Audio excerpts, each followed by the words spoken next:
दोस्तों, आज गौतम बुद्ध की कहानी के माध्यम से हम आपको बताएंगे कि बुद्ध के नजरिए से हमारे जीवन का मूल्य क्या है। हम में से बहुत से लोग अपनी जिंदगी की कीमत नहीं समझते और ऐसी चीजों में अपनी जिंदगी बर्बाद कर देते हैं जिससे हमें ही नुकसान होता है। कुछ लोग शराब के पीछे, कुछ लड़कियों के पीछे और कुछ पैसों के पीछे अपना पूरा जीवन बर्बाद कर देते हैं। आज की बुद्ध कथा के माध्यम से आपको पता चलेगा कि हमारा जीवन कितना अनमोल है और हमें अपना यह अनमोल जीवन कैसे जीना चाहिए।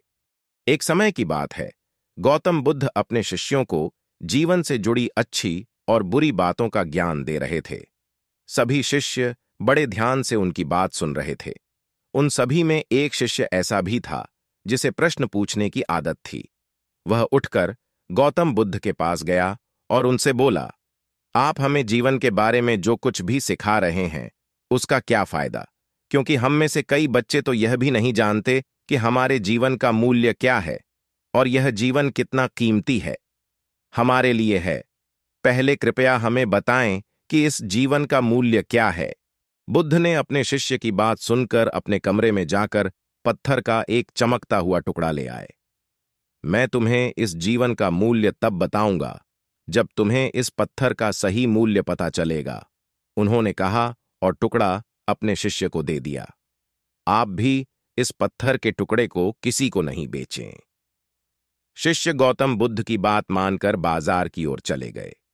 उसने पहले बाजार में एक फल विक्रेता को देखा और उसे एक पत्थर दिखाकर पूछा, इस पत्थर के बदले तुम मुझे कितने फल दे सकते हो?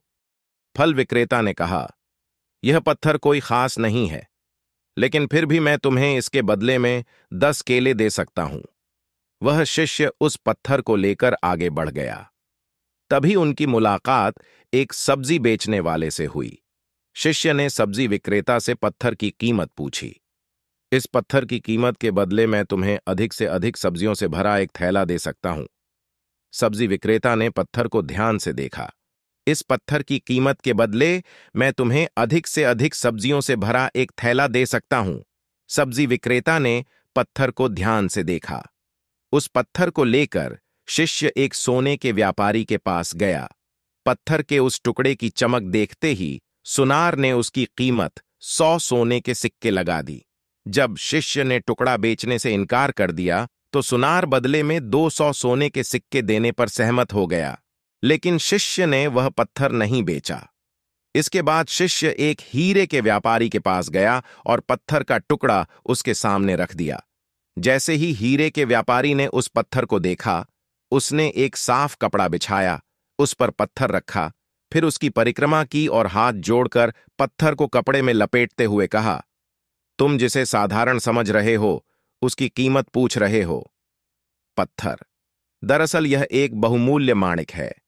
ऐसा माणिक हर किसी को नहीं मिलता। अगर मैं अपना सब कुछ बेच भी दूं तो भी मैं उसकी कीमत नहीं चुका सकता। उस व्यापारी की बातें सुनकर शिष्य आश्चर्यचकित रह गया। वह भागता हुआ सीधा बुद्ध के पास आया और बाजार में जो कुछ भी हुआ उसे बताया। उसकी आश्चर्यचकित बातें सुनकर गौतम बुद्ध बोले, तुम्हारे प्रश्न का उत्तर इस माणिक के मूल्य में ही छिपा है। हमारा जीवन भी एक माणिक है। माणिक की तरह यह भी अनमोल है, नजरअंदाज कर देते हैं और अपने जीवन की कीमत नहीं समझते हैं। हम दूसरों को देखकर और उनके जैसा जीने की कोशिश करके अपने जीवन का मूल्य कम कर देते हैं। हम सोचते हैं कि हमारे जीवन का मूल्य वही है। हम सोचते हैं कि हमारे जीवन का मूल्य वही है जो दूसरे हमें बताते हैं। लेकिन हमेशा याद रखें कि दूसरा व्यक्ति आपको अपनी स्थिति, बुद्धि और समझ के अनुसार महत्व देता है। जीवन केवल एक बार मिलता है, इसलिए इसे बर्बाद मत करो। अपने जीवन को उतना ही मूल्यवान समझें जितना आप अपने बैंक में मौजूद पैसों को मानते हैं। आज के समय में लोग प्यार, पैसा और दिखावा जैसी चीजों को अपनी जान से भी ज्यादा कीमती मानते हैं। लोग प्यार की वजह से आत्महत्या कर लेते हैं। पैसे के नाम पर वो ऐसे काम करने लगते हैं जिससे उनकी जिंदगी बर्बाद हो जाती है। नाम कमाने के नाम पर वो गलत काम करने लगते हैं।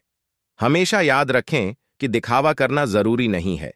प्यार दोबारा पाया जा सकता है, पैसा दोबारा कमाया जा सकता है, लेकिन जिंदगी दोबारा नहीं पाई जा सकती। इसलिए अपना अनमोल जीवन अच्छे से जिएं, हर सेकंड का आनंद लें। कभी यह मत सोचो कि तुम इस दुनिया में किसी काम के नहीं हो। यह कभी मत सोचो कि तुम्हारा जीवन निरर्थक है।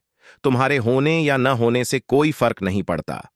जब भी आपके मन में ऐसे नकारात्मक विचार आएं, तो बस खुद को याद दिलाएं कि जीवन एक रत्न है और यह अमूल्य है।